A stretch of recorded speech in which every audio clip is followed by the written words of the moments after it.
મહીસાગર જિલ્લામાં આવેલ સંતરામપુર નગરમાં દિગંબર જૈન સમાજ દ્વારા જૈન મંદિરથી લાકડા તથા ચાંદીની 150 વર્ષ જૂનો રથ કાઢી રાસ ગરબા સાથે પર્યુષણ પર્વની ઉજવણી કરવામાં આવી।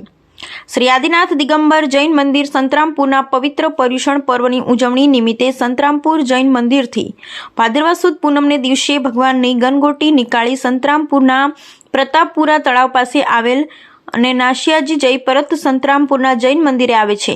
ત્યારબાદ ભાદરવા સુદ એકમના રોજ જૈન મંદિરોથી સાંજે ક્રાષ્ટ લાકડા તથા ચાંદીના રથમાં ભગવાનનું સમોસરણ સાંજે નગરમાં નીકળે છે, જેમાં તે જૈન મંદિરથી સૂકી નદી થઈ રાત્રે હોળી ચકલાની જગ્યાએ બિરાજમાન કરવામાં આવે છે। ત્યારબાદ ભાદરવા સુદ બીજના દિવસે બપોરે હોળી ચકલા પાસે સમાજના વડીલો, ભાઈઓ, બહેનો તથા નાના બાળકો દ્વારા રાસ ગરબા તેમજ નાચતે અને ગાતે ગરબાની રમઝટ બોલાવે છે, જેમાં બેન્ડ બાજાના તાલે આ રાસ ગરબા જોવાનો આનંદ અનેરો હોય છે। ત્યારબાદ રાત્રે જૈન મંદિરમાં સ્વસ્થાને લાવવામાં આવે છે। આ પ્રસંગે ભાદરવા વદ એકમના દિવસે શિક્ષણ મંત્રી કુબેર ડિંડોર અને સંતરામપુરના પરમદિત્યસિંહજી પણ ઉપસ્થિત રહ્યા હતા, જેમાં સમાજ દ્વારા તેમનું ભવ્ય સ્વાગત કરવામાં આવેલું। આ પ્રસંગમાં સમાજના ટ્રસ્ટી શ્રી હિમાંશુભાઈ ગાંધી અને શૈલેષભાઈ મહેતાએ સર્વેનો આભાર વ્યક્ત કર્યો હતો। સમાજના ટ્રસ્ટી શ્રી હેમાંશુભાઈ ગાંધી, વિનોદભાઈ ગળિયા, હિતેશભાઈ પાનોલા, વિજયભાઈ ગળિયા, નિલેશભાઈ શેઠ, મહિપાલભાઈ સોની અને સમાજના અગ્રણી વડીલો, બાળકો, માતા પિતાઓ, ભાઈઓ બહેનો વગેરે હાજર રહ્યા હતા અને આ પ્રસંગે વહીવટી તંત્રે સારો સાથ સહકાર આપ્યો, તે બદલ દિગંબર જૈન સમાજ દ્વારા તેમનો દિલથી આભાર વ્યક્ત કરવામાં આવ્યો હતો। આ ધર્મમાં 10 દિવસ છે।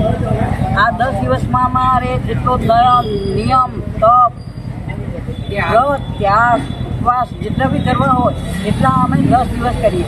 પછી એના પછી 10મા દિવસે 11મા પૂનમને દિવસે અમે રથયાત્રા કરીએ। એ રથયાત્રા નથી કહેતા, અમે એને સમોસાણ કહીએ કે ભગવાન આદિનાથ ભગવાનનો આજે સમોસાણ નીકળ્યો હોય। એ ભગવાન સમોસાણમાં ભગવાનના આગળ અમે પૂજા કરીએ, અભિષેક કરીએ, પછી એના અંદર આરતી કરીએ। પછી આ બધી જે ઇન્દ્ર નાચે છે એ ગરબા નથી અમારા, એક ઇન્દ્રાણી ગરબા કરે, રાસ ગરબા કરે એવું કહેવામાં આવે। આ જે રમે ને કેમ કોઈ પ્રોગ્રામ આવ્યો કોઈ દિવસ નહીં આવે। આ હે ને એક ઇન્દ્રાણી નૃત્ય કરે ભગવાનના આગળ।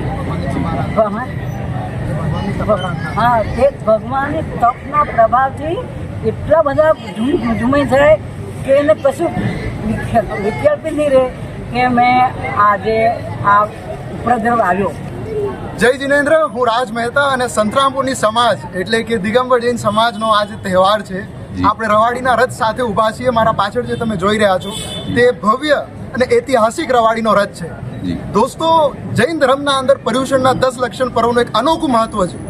જ્યારે 10 દિવસે અમે ધર્મ આરાધના કરીએ છીએ, ત્યાંના બાદ અમે લોકો આ રવાડીનો રથ કાઢીએ છીએ। આમ જોવા જઈએ તો આ રથ ખૂબ જ જૂનો, આમ જોવા જઈએ તો અંદાજે 200 વર્ષ જૂની આની ઇતિહાસ પણ મોજૂદ છે। દોસ્તો, મિત્રો, આ રથની મહિમા જોવા જઈએ તો આ નગરની એક યાત્રા થાય છે અને પર્યુષણના 10 દિવસ સમાપ્ત થાય એટલે છેલ્લે અમે સમાવડીનો પર્વ કરતા હોઈએ છીએ અને આ ગ્રામમાં એક રવાડીનો મેળો પણ આયોજન કરવામાં આવે છે। તેનું એક ઐતિહાસિક જોડખું પણ આ રવાડીના રથ સાથે જોડાયેલું છે। જૈન ધર્મનું એક અનોખું અંગ આ ગ્રામમાં ખૂબ જ હર્ષ અને ઉલ્લાસથી મનાવવામાં આવે છે। આપણે મારા સાથી એવા હિમાંશુભાઈ ગાંધી સાથે પણ જાણીશું કે કઈ રીતે ગનગોટી કાઢવામાં આવે છે અને ભગવાનને નગરની યાત્રા કરવામાં આવે છે। નમસ્કાર દોસ્તો, પૂનમના દિવસે નાની રવાડી એટલે ગનગોટીને અમે નગરચર્યા કરાવીને તળાવ ઉપર લઈ જઈએ। મકરપુરાના મેદાનમાં થઈને તળાવ ઉપર જઈ અને ત્યાં આગળ અમારા એક નાનું મંદિર છે, ત્યાં આગળ જઈ ત્યાં સેવા પૂજા કરી, અભિષેક કરીને ફરી રાતે આવીને અહીંયા મંદિરમાં વિરાજમાન કરીએ અને એકમને દિવસે બપોરે 3 વાગ્યા પછી એટલે કે 3 વાગે ગોઠવવા ચાલુ કરીએ રથ અને એના પછી જેમાં પાછળ જોઈ રહ્યા છો તે સાંજે 6-5 વાગે નીકળે અને રાતે 2 વાગે ફરી હોળી ચકલા પર રોકાઈ અને બીજે દિવસે બપોરે 3 વાગે ચાલુ કરીને રાતના સવારે એટલે 4 વાગે બીજે દિવસ સવારે 4 વાગે મંદિરમાં ભંડાર કરવામાં આવે છે। એ રીતનો ક્રમ વાઇઝ ચાલે છે અને આખા સમાજના લોકોએ દાંડિયા રાસનો ગરબા રમીને આનંદ લઈને અને હર્ષો ઉલ્લાસથી જે પર્યુષણ પર્વ મનાવ્યું હતું એનો આ પૂર્ણાહુતિ કરવામાં આવે છે, જેનો સમાજના અને તેમજ ગામના આજુબાજુના ગામડામાંથી આવેલા લોકો પણ બહુ સારો એવો લાભ લે છે, ધર્મનો બી લાભ લે છે અને એ રથની માન્યતા પણ એ રાખતા હોય છે અને એની એક પૂર્તિ હોય છે, એને પૂરી કરવા માટે પણ આવતા હોય છે।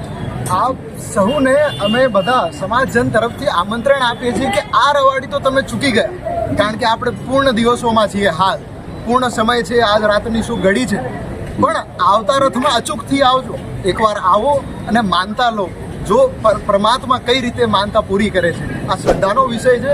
આપ સહુ સકલ દિગંબર જૈન સમાજ તરફથી આમંત્રિત છો. સૌને જય જિનેન્દ્ર, મિચ્છામિ દુક્કડમ, મિચ્છામિ દુક્કડમ.